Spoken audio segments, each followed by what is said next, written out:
Tout d'abord, je pense qu'on va définir la notion de ville nouvelle. Parce qu'une ville nouvelle est la création d'un établissement humain sur la base d'une volonté politique ou bien d'une décision politique dans un espace vide ou bien un espace peu occupé selon et conçu selon un plan déterminé ou bien préétabli. La ville de Diamniadio est telle. Et donc, en ce qui concerne ce pôle,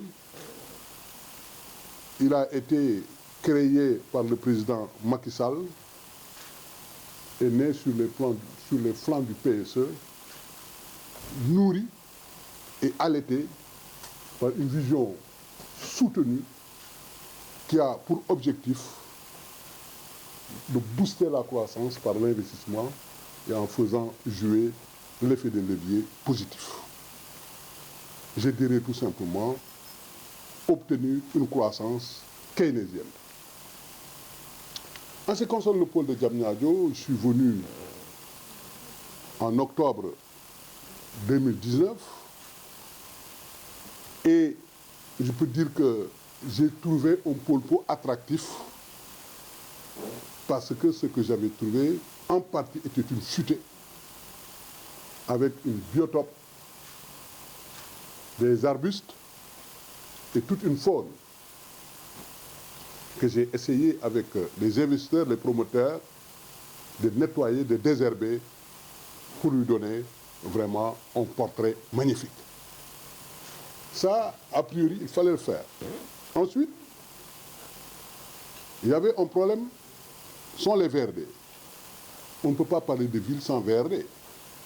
Les VRD sont des préalables, quand même, pour construire une ville. Alors j'ai eu le réflexe de voir l'entreprise adjudicataire pour lever des équivoques et lancer le pôle. Le pôle a été lancé 3 mois après. Et donc les VRD ont été lancés 3 mois après et concernaient essentiellement des voiries, de l'électrification et de l'assainissement. En ce qui concerne la voirie, c'était l'aménagement de 20,5 km de route en 2 fois 2 voies, 2 fois 3 voies. Un système d'adduction d'eau potable avec 8 châteaux d'eau et 2 bâches de stockage de 22 000 m3. En ce qui concerne l'assainissement des eaux usées, c'était pour 29,7 km et l'assainissement d'eau fluviale pour 24,7 km, sans compter l'électrification avec 14 postes de 630 kVA et avec bien sûr des réseaux de distribution de moyenne et de basse tension. Maintenant, il faut noter aussi que nous avons trouvé un programme de 20 milliards qui était destiné à la voirie, bien entendu, et à l'électrification. La voirie concernait la boucle du Germe de Ville et l'axe 70. La couche de base était faite, mais moi j'ai refait le revêtement et l'éclairage public. Pour dire, vous donner une bonne nouvelle, que les matériaux sont là concernant l'assainissement. Ça concerne bien sûr des tuyaux PHD faits en polyéthylène et avec une haute densité, bien entendu. Ils sont faits en des matériaux de synthèse plus adaptés au type de sol de Diamniadio. Ils sont là au port et d'ici peu, on va faire l'enlèvement. Une valeur de 67 milliards. C'est important. Pour dire que voilà le pôle de Diamniadio et voilà actuellement ce qui s'y fait.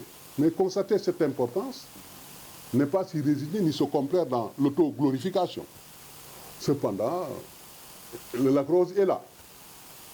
Le Lac Rose est un pôle voisin, mais un pôle qui n'avait que son nom de pôle. Parce qu'on ne pouvait pas démarrer le pôle de Diamniadio sans l'acte de cession. L'acte de cession, on l'a reçu il y a 1 mois. Donc, on ne pouvait rien faire pour le Lac Rose. Et en plus, on a trouvé des problèmes, parce que beaucoup d'établissements humains en prolifération sont là-bas. Et il faut quand même régler ce problème. Nous y sommes actuellement. Le Covid, bien sûr, nous a un peu gênés, a obstrué notre voie pour y accéder, parce que simplement, le lac Rose, actuellement, a des problèmes. A des problèmes, les populations sont là-bas, il y a des maisons ou bien des assiettes qui ne sont pas occupées et qui sont illicites. Il faut vraiment régler tous ces problèmes juridiques.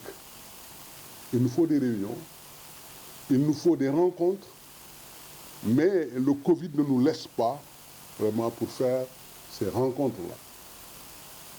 Mais d'ici peu, nous avons, avec le directeur de l'aménagement, projeté d'y aller pour enfin commencer le lac Rose. Bien sûr, vous allez me dire que, monsieur le ministre, monsieur le délégué général des pôles, vous avez des perspectives, évidemment. Parce que quand nous sommes venus, en octobre 2019, des choses ont été faites dans le pôle, évidemment. Des structures publiques, comme le centre Abdou Diouf, comme les stades, les universités, et quelques structures privées, Getran, Telium, etc., et Sénéguinia, sous l'impulsion du président Macky Sall, bien entendu. Et quand je suis arrivé, j'ai dit que il nous faut encore prendre de l'élan, obtenir de l'investissement privé, convaincre les investisseurs, parce que l'environnement des affaires au Sénégal est attrayant. Ça a été validé par les agences de notation, Moody's, Doing Business, Financial Times. Et donc par rapport à ça, je pense que nous pouvons faire beaucoup de choses. Parce qu'en fait, vous savez, quand un environnement des affaires est incitatif, la balance des capitaux est fertile. Parce que c'est le réceptacle des investissements directs étrangers et nationaux.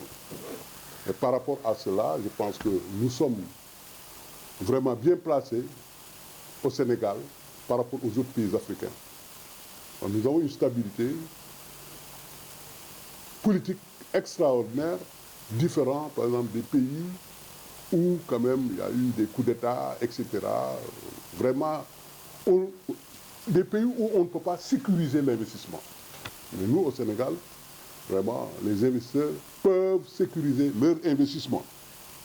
C'est pourquoi nous avons cette chance, malgré cette Covid, comme on le dit maintenant, malgré ce virus insaisissable, les investisseurs sont là, ils tapent à nos portes et ils ont des projets bancaires. C'est pourquoi, la fois dernière, vous nous avez vu, c'est le président Macky Sall pour présenter les projets qu'on devait présenter à la commission. Il concernait les complexes immobiliers mixtes, des centres commerciaux, des hôtels, des villas, des appartements, d'immeubles de 30 étages.